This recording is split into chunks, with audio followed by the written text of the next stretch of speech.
Liatris is one of our favorites here in the garden. It gets these spikes of really light purple. As you can see, the bees really love it.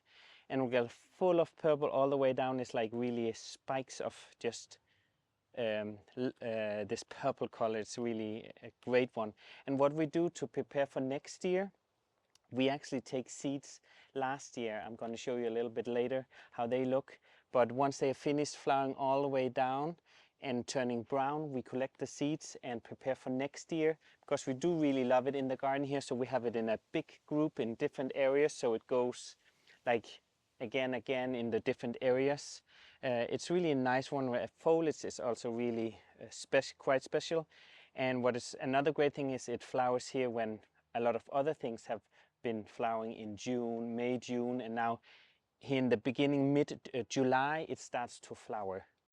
I have collected a lot of seeds last autumn when it finished flowering, and it really produces a lot of seeds. So when they're out on the flower, turn totally brown and make sure it's dry, I collect them and drizzle them down in this coffee filter. And these seeds really looks like small parachutes, like the dandelion. And the reason is why I put it in coffee filters is, if I would put it in a bag and the seeds are not really dry, it can rot, and it really helps the seeds to really get dry.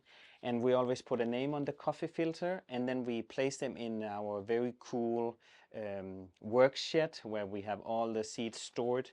So it's really a great way to take care of your seeds, and in this way you have like hundreds of new, like one single seed is a new plant. So it's a great way to get new plants from your favorites. So the Liatris seeds that I kept over winter in the shed, I put them in seed trays in the greenhouse, where they have to be like around 4 weeks, because they need changing temperatures to start germinate. Once it gets warmer, they start to grow. And actually these ones here, I just want to show you, we grew them in early spring. And now it's time to, and they actually just been together in a tray. We put a lot of seeds together. Don't be afraid of putting one by one. And then it's time actually to divide them, because later on they will have I take a little clump like this. And actually then later on they will develop like a bulb. And these ones here, they will first flower next year. So like with a lot of other perennials, you have to be super patient. Most of them, they don't flower the first year. They flower the following year. So these ones I will start to put in pots here, and with fertilized soil.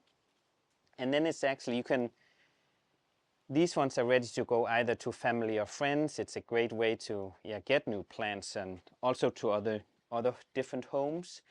Instead of putting them in pots like I did, you can also put them directly out in your flower bed like this, and they will start to get long roots and be really strong plants for next year. Because these, remember, these are perennials, so they do come back every year, but the Liatris really die back like a lot of perennials do, and then they grow new foliage next year and new flowers.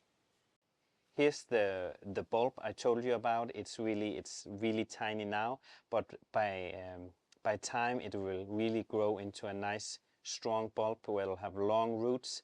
And the great thing about these ones, if you plant it out in the garden and then by next autumn you think, it went really too close to the other plants, you can move it, but I would really suggest that you move it in autumn. It's a really good time to move plants, because it's going to rest over winter, and the new growth in spring will come from all this, will die back, all the foliage, all the flowers will die back, and then the new growth will come from the bulb. So make sure if you move it to also remove, dig out the bulb and bring that to the next place, because the plant comes from the bulb. And make sure, remember where you put it in the garden, because it will disappear. The foliage here will disappear, and then you will only have almost just the ground.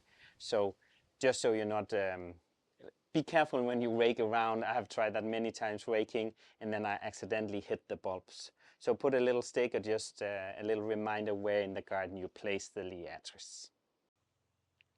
We placed this Liatris here at the actually close to the border.